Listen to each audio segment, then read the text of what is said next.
भदौ 23 र 24 गतेको आन्दोलनमा सेनाले सही भूमिका नखेलेको भए जे पनि हुन सक्थ्यो। भारतीय सेना नेपाल आउन तयार नै थियो, विदेशी शक्ति केन्द्र हाबी भइरहेका थिए भन्ने गरिन्छ। CIA र RA का प्रमुखहरू जङ्गी अड्डाकै वरिपरि घुमिरहेका थिए। तर धन्न नेपाली सेनाले देश जोगायो, प्रहरी नै नहुँदा सुरक्षा दियो, सरकार नभएका बेला अभिभावकत्व दियो, लोकतान्त्रिक पद्धति कायम राख्यो, कु गरेन। दल र जेन्जी दुवैतर्फको सहमतिमा सुशीला कार्कीलाई प्रधानमन्त्री बनायो। सबै माहौलको सफल अवतरणमा सेनाको महत्त्वपूर्ण भूमिका हुँदाहुँदै पनि सेनाको भूमिकाका विषयमा केही प्रश्न नागरिक स्तरबाट उठेका छन्। नम्बर 1, सिंहदरबार र सर्वोच्च किन जोगिएन? अहिले सेनामाथि सबैभन्दा धेरै उठेको र पेचिलो प्रश्न यही नै हो। जङ्गी अड्डाबाट 400 मिटर मात्र दूरीमा रहेको सर्वोच्च अदालत र सिंहदरबार तथा सेनाकै प्रत्यक्ष सुरक्षामा रहने शीतल निवास किन जल्न दिइयो भन्ने प्रश्न छ।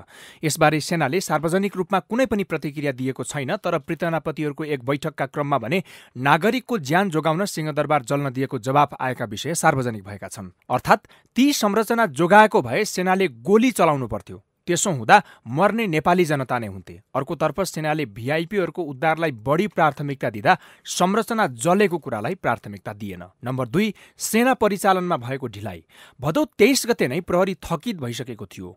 प्रहरी समेत सेना र सशस्त्रले सहयोग नगरेकोमा आश्चर्यचकित छ। 24 गते दिउँसो 1 बजेतिर प्रधानमन्त्री KP शर्मा ओलीले राजीनामा दिइसकेका थिए। प्रहरीले आत्मसमर्पण गर्न थालिसकेको थियो। तर माहौल उसै शान्त भइसकेपछि सेनाले राति 10 बजेपछि मात्र किन सुरक्षा हातमा लियो, अर्थात् किन ढिलाइ गर्यो भन्ने प्रश्न छ। नम्बर 3, सत्तामा भाग खोजेको हो। केही जानकारहरूले यो सरकार अप्रत्यक्ष रूपमा सेनाले चलाइरहेको बताउँछन्। त्यसका पछाडि केही घटनाले पनि बल थप्छन्। नेपाली सेनाका पूर्वरथी बालानन्द शर्मालाई मन्त्री बनाउने चर्चा थियो। स्रोतका अनुसार उनी सेनाको कोटाबाट गृहमन्त्री बन्ने तयारीमा थिए। तर बालेन शाहले गृह मन्त्रालय नछोडेपछि ओम प्रकाश अरियाल मन्त्री बने। अहिले पनि मेला जात्रा व्यवस्थापन लगायतका काममा प्रहरीसँगै सेनाको उपस्थिति समेत अधिक जस्तो देखिन्छ। अहिलेसम्म सरकारले रक्षा मन्त्री नियुक्त नगर्नुका पछि पनि यही सेना फ्याक्टर रहेको चर्चा हुने गरेको छ। सम्भवतः परराष्ट्र मन्त्री समेत नियुक्त नगरी प्रधानमन्त्री कार्कीलाई नै सम्हाल्न दिएर छिमेक सम्बन्ध तटस्थ बनोस् भन्ने सेना चाहन्छ। नम्बर 4,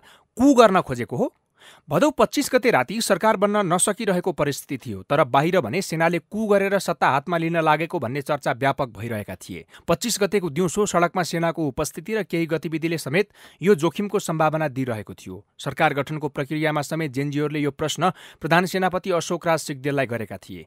लोकतान्त्रिक प्रक्रियाकै पक्षमा रहेको बताएपछि जेनजीहरू ढुक्क भए। भलै पछि सेनाले भनेअनुसार नै भयो। नम्बर 5, राजा फर्काउन पहल गरेको हो। यही बीचमा राजा फर्काउने पहल समेत भए। जनआस्था साप्ताहिकमा एकीकृत समाजवादीका अध्यक्ष माधव कुमार नेपालको लेख अनुसार 25 गते राति सबैजसो शीर्ष नेताहरू शीतल निवासमा थिए। त्यसबेला सरकार बनाउने विभिन्न विकल्पमा छलफल भए, जसमध्ये राजा फर्काउने कुरा पनि भएको थियो। यसमा सेना पनि सकारात्मक देखिन्थ्यो। तर सेनामा मात्र भरोसा नगरी पूर्व राजा ज्ञानेन्द्र शाहले दलहरूको सहमति खोजेपछि तत्काल यो बाटो बन्द भएको थियो। सेनाबाट सर्वसाधारणले जवाफ मागिरहेका छन्, के सेनाको सहमतिमै राजा फर्काउने पहल भएको थियो?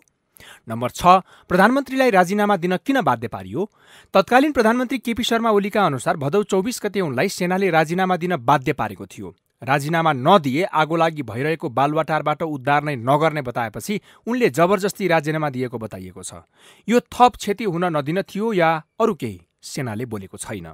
नम्बर 7, सुदन गुरुङलाई पत्याउनुको कारण के हो? अहिले सबैभन्दा पेचिलो प्रश्न नै जेन्जी आन्दोलन किन हाइज्याकमा पर्यो भन्ने हो। सरकार बनाउने क्रममा 3 दर्जन बढी प्रतिनिधिहरूसँग सेनाले स्टेक होल्डर भन्दै वार्ता गर्यो। तर अन्तिममा एकजना NGO कर्मी सुदन गुरुङको नेतृत्वमा सरकार गठन भयो।